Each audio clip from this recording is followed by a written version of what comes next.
o mapa mental, galera, tá certo? Você tem esse mapa mental aí que você tem que analisar comigo, que é momento, é quando você tem uma força que provoca deslocamento, né? Então você tem um momento de uma força ali, ó, você tem um polo ali, né? Então você tem um momento que é uma força que vai provocar uma rotação disso, né?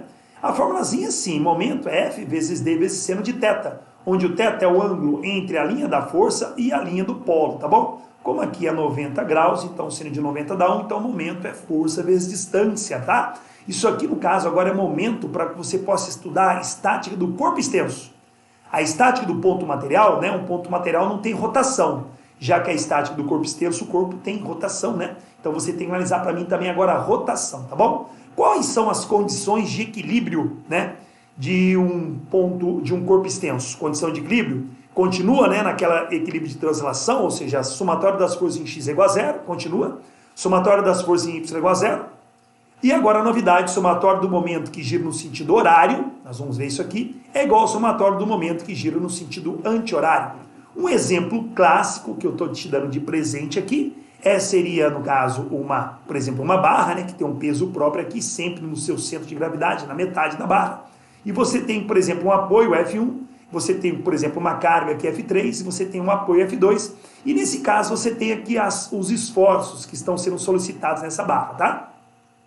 Nesse caso, como você está vendo, eu poderia colocar muito bem as condições totais de equilíbrio. Mas como aqui não tem nenhuma hipótese de ter no eixo X, eu coloco o somatório das forças em Y igual a zero. E é só colocar, ela está para cima, né? Não precisa projetar não. F1 positivo mais F2 positivo é igual F3 para baixo mais P, tá bom? Se você não gostou assim, você pode colocar esses dois para a esquerda, colocando negativo e igualando a zero, tá bom? E agora que interessante, ó, somatório nos momentos no sentido horário é igual ao somatório dos momentos no sentido anti-horário. Isso aqui, no caso, é para que você analisa comigo, né? Para que você possa analisar aqui, relacionado aqui, quando você tem um momento, né? Você vai aplicar um ponto aqui, eu coloquei um momento em zero, né? Então você vê que somatórios no sentido horário. Colocando um ponto zero aqui, é como se você segurasse essa barra. Segurando aqui, com certeza esse aqui vai girar nesse sentido, né? Se você coloca a mão aqui, isso aqui tende a fazer esse movimento, que é igualzinho ao F3, que gira no sentido o quê? No sentido horário, né? Então fica momento, é força vezes braço, lembra? Então fica F3 vezes A, que está aqui, mais F1 vezes B, que está aqui, né? Sempre é força vezes braço.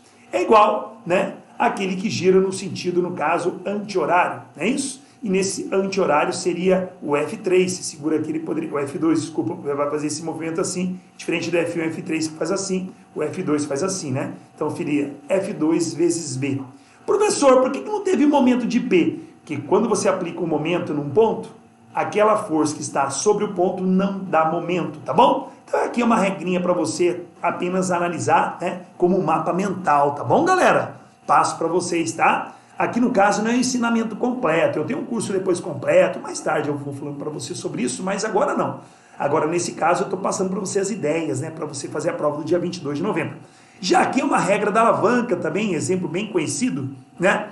Quando você descaracteriza, por exemplo, o peso próprio da barra, aí você pode usar, por exemplo, aqui a regrinha da alavanca, que fala que força, que seria o peso do garoto, vezes o braço até o apoio, vezes X, é igual ao peso da garotinha vezes o braço até o apoio, que é o Y. É a famosa regra da alavanca, tá bom?